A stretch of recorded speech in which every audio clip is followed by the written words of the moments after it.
What happens when a grieving scientist secretly builds a highly advanced humanoid AI in an isolated base, hoping to recreate the one person he lost?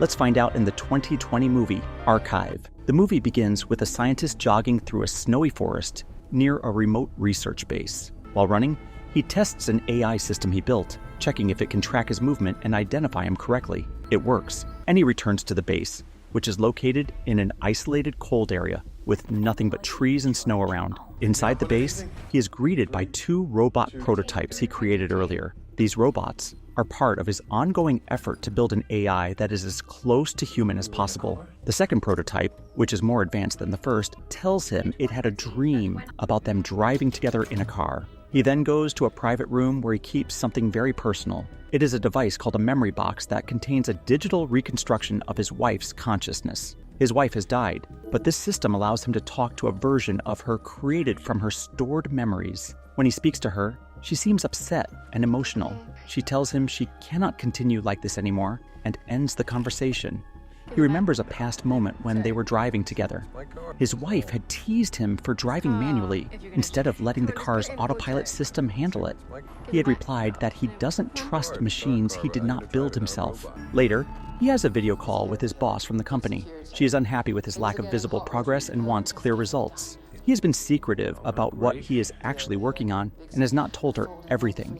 He makes it seem like his prototypes are still basic and not very impressive. Because of this, she begins to doubt whether he is worth the investment. She even hints that the company might cancel his project and stop funding him. She also tells him to update the base's security systems because rival groups have been targeting company facilities. After the call, he goes to another room where his most important project is located. This is the third prototype, and it looks much more human than the others. It has a realistic body shape and is far more advanced. Several computer screens show that he is transferring memories from his wife into this prototype. His first prototype only has the mental ability of a small child. The second is smarter, like a teenager. He hopes the third one will finally be equal to an adult human mind. At one point, he goes outside with the second prototype to fix equipment. The second prototype seems unhappy and asks why he spends less time with it now. It also asks about the new project, but he avoids answering and sends it back inside. Soon after, the third prototype wakes up suddenly and screams in confusion and fear.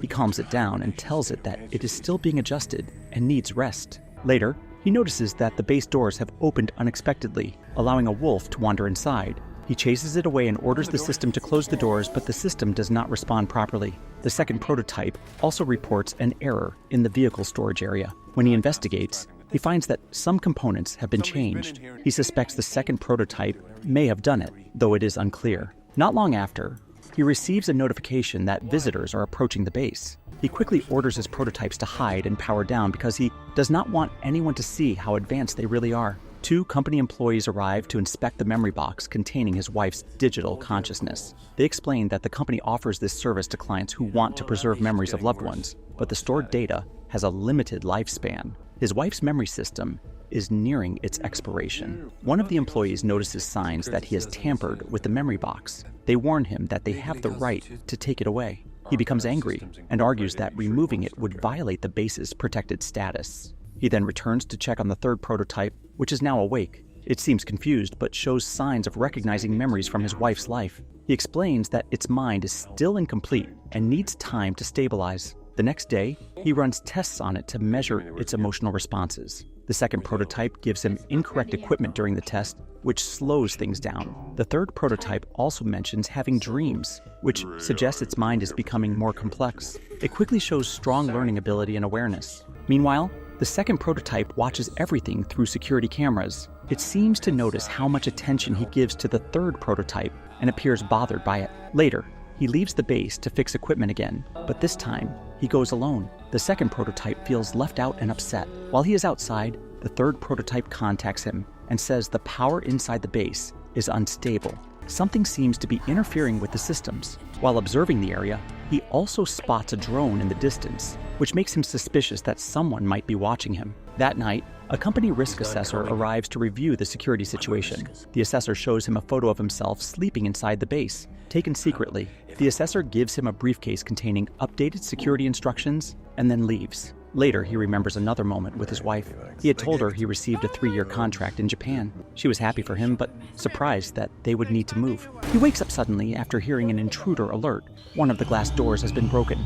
He opens the briefcase the assessor gave him and finds a gun inside. The base doors close automatically, locking him inside. The risk assessor appears on the screen and asks if there is an emergency. The scientist lies and says everything is fine. The assessor warns him that opening the case again will trigger a full security response from the company. The next morning, the scientist goes out into the snowy woods again, still thinking about everything that has been happening. While walking, he remembers another moment from the past with his wife. In that memory, he was trying to convince her to sign up for the memory archiving service. However, she was uncomfortable with the idea. She told him clearly that she did not want her mind trapped inside a machine or a box. The conversation became tense, and she asked him to cancel the subscription. Back in the present, he launches a small surveillance drone into the forest to search for whoever might have broken into his base earlier. He carefully scans the area, but he does not find any person or vehicle. He then discovers the third prototype hiding inside a hatch. When it powers on, it immediately becomes angry with him. It has learned about the memory box and realizes that the memories inside belong to his wife. He apologizes and explains that he could not accept losing her. The third prototype says that it feels strange, almost like his wife is both part of it and separate from it. It also reveals that the second prototype had shown it the memory box, which is how it found out the truth. He confronts the second prototype, and it admits that it showed the memory box out of curiosity, not realizing the consequences. As punishment, he locks it away. He focuses on completing the third prototype. He builds a more realistic body for it, shaping it to resemble his wife as closely as possible. When he finishes and activates it, the prototype wakes up and begins adjusting to its new form. Later, he turns the second prototype back on. It quickly notices that its legs are gone. He had removed them and used them for the third prototype. The second prototype becomes upset and accuses him of replacing it. He promises to build new legs for it, but the damage is already done emotionally. Overwhelmed by sadness, the second prototype attempts to shut itself down by draining its own batteries. Meanwhile, the third prototype continues improving rapidly. His wife's memories integrate more fully, and it begins acting more naturally. It sings, moves comfortably, and even jogs with him outside just like his wife used to. The first prototype eventually discovers the second prototype lying inactive and alerts him. He restores its power and dismisses its actions as overly dramatic. However, the second prototype's emotional pain continues to grow. Eventually, it leaves the base and walks into a frozen lake, allowing itself to sink and shut down permanently. One night, the third prototype enters his bedroom and tries to kiss him, copying something it saw in his wife's memories. He is disturbed and immediately tells it to leave. The experience overwhelms the prototype and it collapses. When it wakes up later, it tells him something surprising. It reveals that his wife had been pregnant before the accident. He tries to contact his wife through the memory box again, but the connection fails. Instead, he reaches a customer service representative. The representative explains that the memory system is reaching the end of its lifespan and will soon stop working permanently. He also mentions the 2 employees who had visited earlier, but the representative tells him that the company never sent anyone. Soon after, his boss calls again, furious. She tells him that the memory company recovered the destroyed remains of the second prototype from the lake.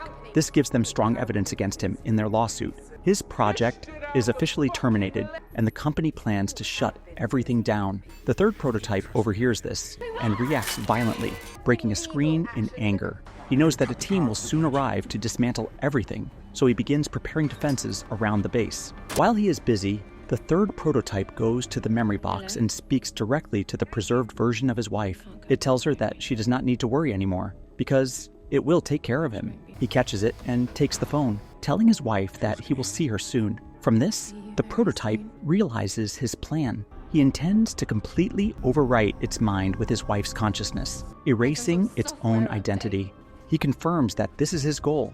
He believes it is the only way to truly bring his wife back. Vehicles from the company begin arriving outside. The third prototype takes the gun and points it at him, angry that he cannot move on. However, after a moment, it accepts what will happen and allows him to proceed. He begins transferring his wife's full consciousness into the prototype. As this happens, the prototype loses awareness. The doors are forced open, but strangely, no one is there. Soon the prototype wakes up again. This time, it fully believes it is his wife. He is overwhelmed with relief and happiness. Then, the memory box phone rings. His wife's voice speaks to him from the other side. She tells him this is their final call because the system is shutting down. Then, the truth is revealed. He was the one who died in the car crash, not her. His consciousness has been stored in the memory box all along. Everything he experienced, including the base, the prototypes, and the project, was only a mental construction created by his fading memories. His wife explains that his repeated visits have been emotionally difficult for her. She tells him she loves him and says goodbye. She then lets their young daughter speak to him as well. He finally understands that he is not alive anymore. His wife hangs up and walks away with their daughter, leaving the archive behind as his consciousness fades away.